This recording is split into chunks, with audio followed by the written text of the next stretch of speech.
for taking the time to do this. Appreciate it. Yeah, you're welcome. Just be a chat. So we'll jump in and then I'll follow up with you on a few things after.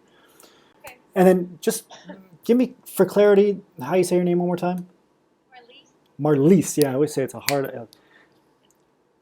Hi, Marlies. Thank you for taking the time to be here. As you know, we're opening up enrollment to the association, and we always have a lot of PhDs who are kind of just trying to decide if it's a good fit for them. So we'd like to talk to previous associates who have transitioned into the careers that they've wanted to and been successful like yourself.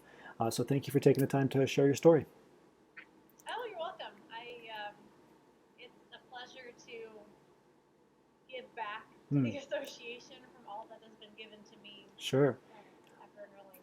Well, great. Let's just start with a simple question. Maybe you can just tell everyone your name and the career you transitioned into.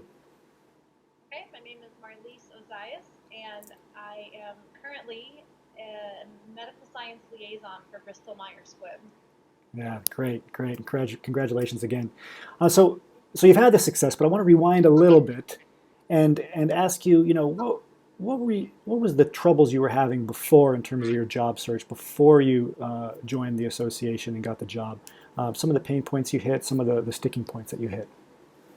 I would say that I was job searching for about a year before I joined the association, and it was hit and miss. I'd get really fired up and do it for a month, and then get nothing back, and then quit for a couple months.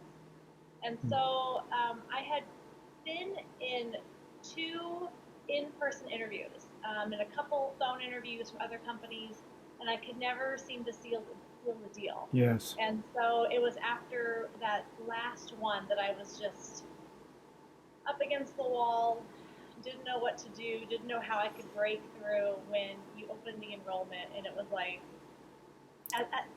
a week after I didn't get that job, you opened enrollment, and I just thought, I have to take this chance. It's time to take it to the next level, because obviously what I'm doing on my own isn't working.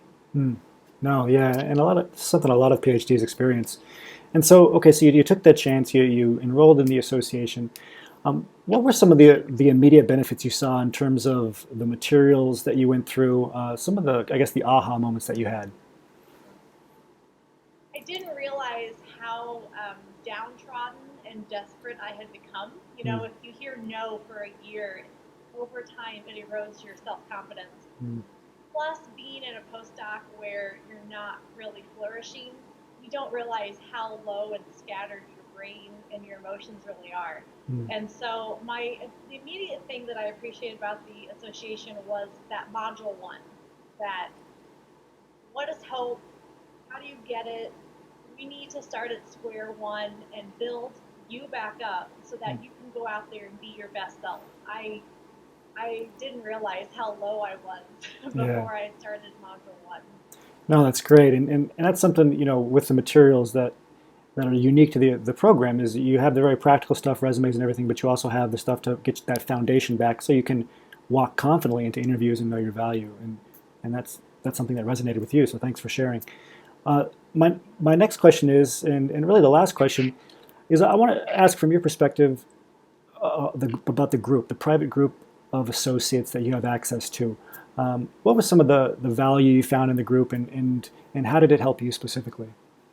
Well, that was another definite benefit that I realized. It took me about a week or 2 to understand how the group was going to help me. I know, like, when you do the first 2 posts, I felt kind of a little awkward, like this was some weird conference calling thing, and maybe I didn't have to contribute.